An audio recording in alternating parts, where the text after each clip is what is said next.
Assalamualaikum warahmatullahi wabarakatuh. Apa kabar teman-temanku semuanya?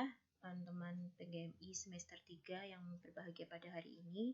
Terima kasih atas kesempatan pada sore hari ini. Saya Faridawi Sulfiana akan menyampaikan sebuah presentasi mata kuliah konsep dasar bahasa Indonesia yang berjudul Stilistika.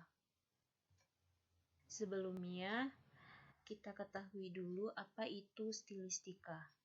Stilistika berasal dari istilah stylistic dalam bahasa Inggris. Istilah stilistika atau stylistic terdiri dari dua kata, yaitu style dan is. Stylist adalah pengarang atau pembicara yang baik gaya bahasanya, perancang atau ahli dalam mode. Sedangkan is atau ika adalah ilmu atau kaji atau telaah. Jadi bisa kita ambil kesimpulan bahwa stilistika adalah ilmu gaya atau ilmu gaya bahasa.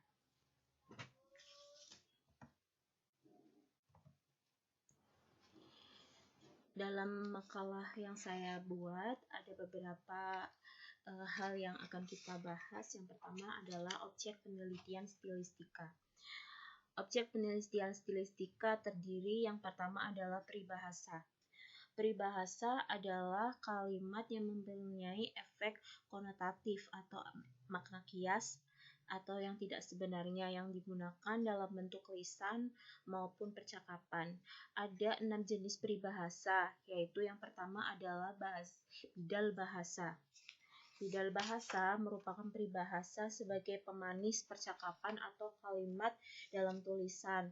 Yang kita ambil contohnya, angin bertiup sepoi-sepoi basah, yang berarti demikian lembutnya sampai seperti selalu dikatakan orang. Jadi sebagai pemanis. Peribahasa yang kedua adalah pepatah. Pepatah juga sering disebut dengan pematah. Pepatah berisi kecaman, sanggahan, atau petuah. Pepatah merupakan peribahasa yang digunakan dalam percakapan untuk mematahkan perkataan lawan bicara sehingga ia berhenti atau memahami dan menyadari kesalahannya. Contohnya adalah kacang lupa pada kulit, yang artinya orang yang tidak sadar pada asalnya. Peribahasa yang ketiga adalah perumpamaan atau pengandaian. Pengandaian yang biasa kita bandingkan. Perumpamaan merupakan sebuah peribahasa yang berisikan mengenai kata-kata yang dapat digunakan untuk sebuah keadaan atau tingkah laku seseorang. Caranya dengan membandingkan dari alam sekitar atau kalimatnya biasanya diawali dengan kata bagai, bak, seperti, dan lain sebagainya. Contohnya, bagai pinang dibelah dua, yang artinya serupa sampai tidak bisa dibedakan. Yang keempat adalah ibarat atau tamsil. Ibarat atau tamsil merupakan suatu peribahasa yang berupa kalimat kiasan yang sering menggunakan kata ibarat. Tujuan dari tamsil adalah membandingkan suatu perkara atau sebuah hal. Contohnya, tua-tua keladi semakin tua semakin menjadi. Peribahasa yang kelima adalah semboyan. Semboyan merupakan sekumpulan kata, kalimat, atau bisa juga frasa yang dipergunakan dalam sebagai pedoman serta prinsip. Contohnya, seperti rajin pangkal pandai, bersih pangkal sehat, hemat pangkal kaya. Yang keenam adalah kalimat bersayap. Kalimat bersayap juga disebut dengan kata-kata mutiara. Kalimat bersayap ialah susunan kata yang mengandung firman, filsafah, ataupun pepatah. Kalimat bersayap biasanya diucapkan oleh seorang rasul, nabi, pujangga, atau filsuf yang materinya adalah susunan kalimatnya, sedangkan arti konotatifnya diciptakan melalui usaha tafsiran. Contohnya, sepenggal ayat, arti ayat dari surat Al-Muluk ayat 13. Biar kamu rahasiakan perkataan kamu, maupun kamu nyatakan sesungguhnya Allah itu mengetahui segala isi hati manusia. Objek penelitian stilistika yang kedua adalah ungkapan. Ungkapan ialah hasil pencicilan dua buah kata atau lebih untuk menyatakan maksud atau mempunyai asumsi kias atau berkonotasi. Jadi dua buah kata atau lebih yang mempunyai arti kias. Contohnya, contoh ungkapan adalah buah bibir, artinya orang yang dibicarakan, diperbincangkan. Kabar angin, artinya desas-desus. Buah tangan, yang artinya oleh-oleh. Objek penelitian yang ketiga yaitu aspek kalimat. Aspek kalimat ialah segi pandang atau dari sudut mana kita melihat sebuah kalimat, sehingga kita memperoleh pengertian yang khas dan dari maksud kalimat tersebut.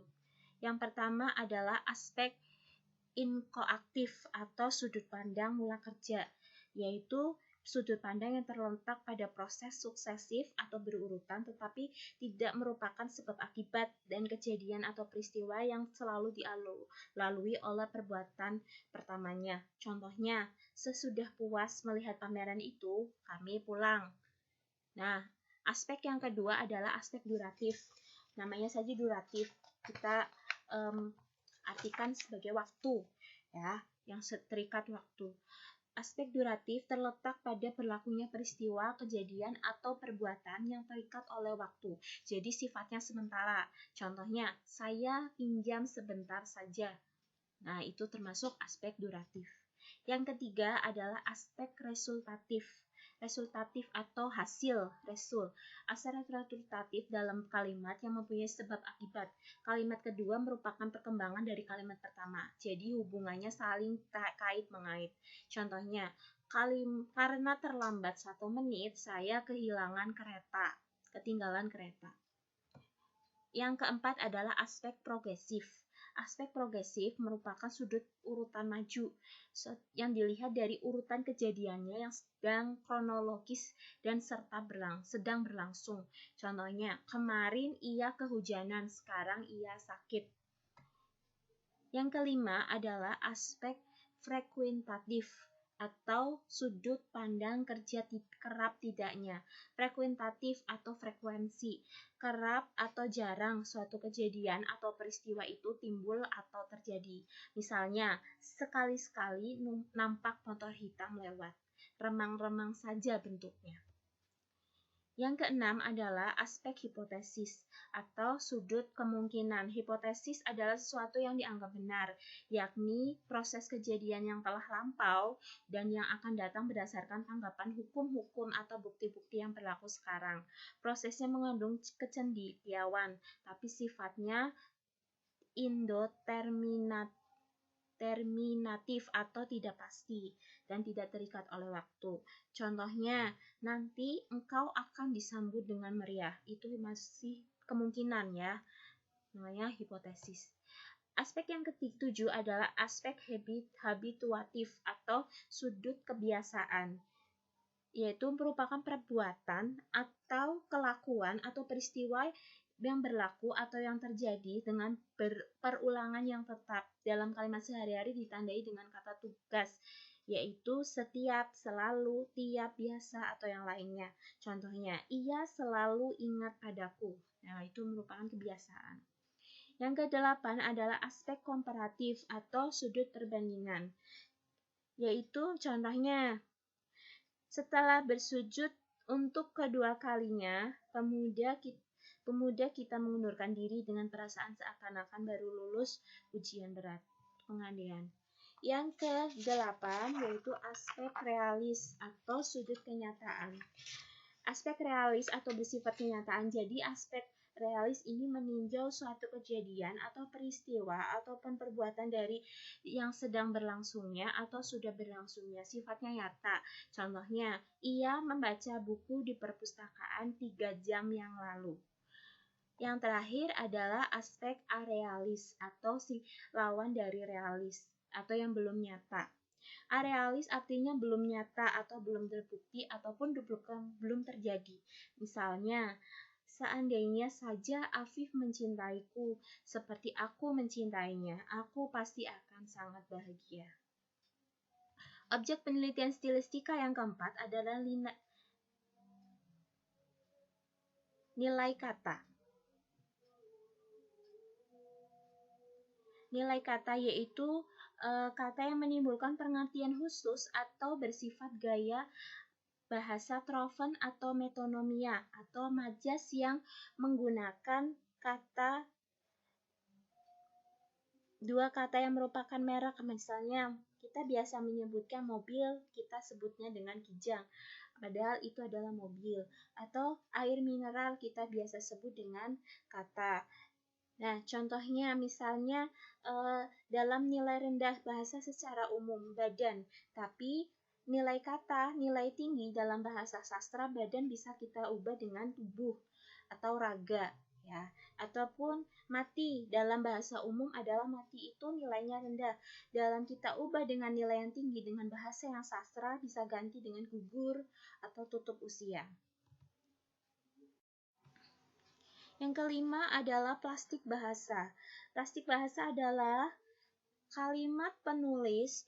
Bahasa adalah kalimat penulis yang emosional dalam menggambarkan suatu hal sehingga menimbulkan penggambaran yang jelas. Sifatnya subjektif. Plastik bahasa atau rilis prosa ini sebagai hasil ekspresi individual spesifik penulis kepada setiap jenis karangannya. Yang kelima ialah kalimat asosiatif. Yang keenam adalah kalimat asosiatif. Asosiatif merupakan kalimat yang mengalami pergeseran makna sesuatu, contohnya kata dasar yang terjadi karena ada tersebut dianggap mirip atau benda lain. Contohnya dengan kata kursi. Kursi bermakna adalah tempat duduk, bisa bergeser menjadi jabatan. Atau kata meja hijau. Meja hijau merupakan meja yang warnanya hijau secara umum, tapi bergeser makna menjadi persidangan. Yang merupakan gaya bahasa. Gaya bahasa merupakan atau biasa kita sebut style adalah pemanfaatan atas kekayaan bahasa oleh seseorang dalam bertutur atau menulis.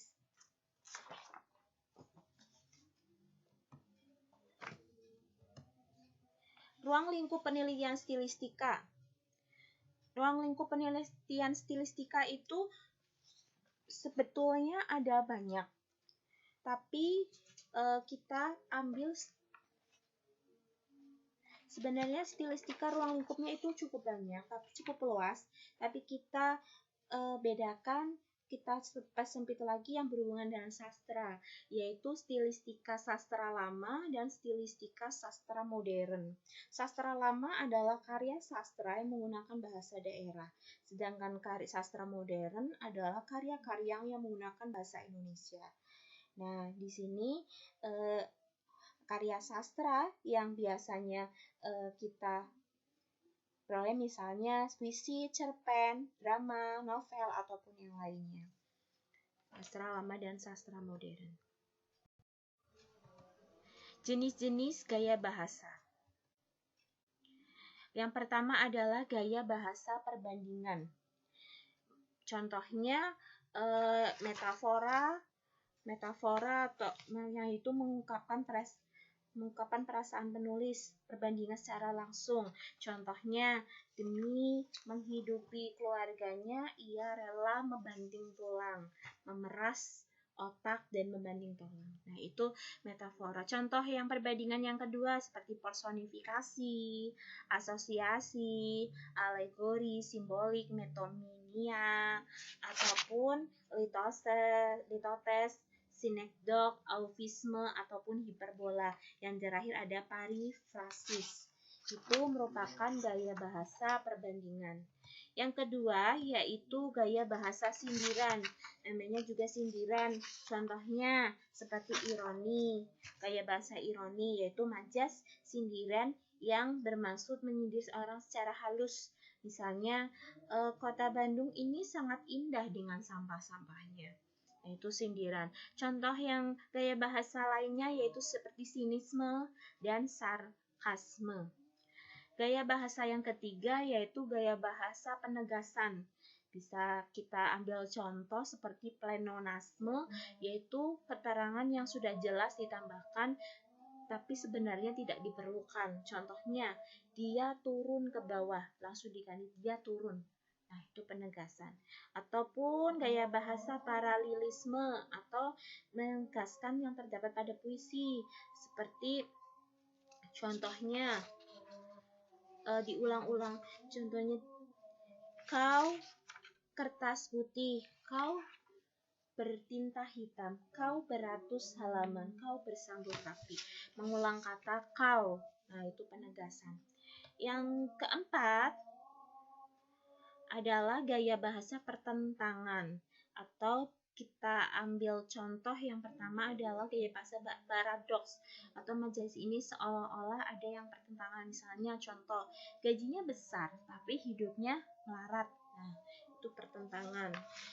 Contoh majas yang berikutnya yaitu antitesis atau majas perbandingan yang menggunakan paduan kata yang berlawanan arti. Contoh, tua, muda, besar, kecil, semuanya hadir di tempat itu. Nah, dan yang ketiga adalah contradictio interminis atau majas yang memperlihatkan sesuatu yang bertentangan dengan apa yang sudah dikatakan semula. Contohnya, semua sudah hadir kecuali si Amir. Kalau masih ada yang belum hadir, kenapa diucapkan semua? Padahal Amir juga belum hadir.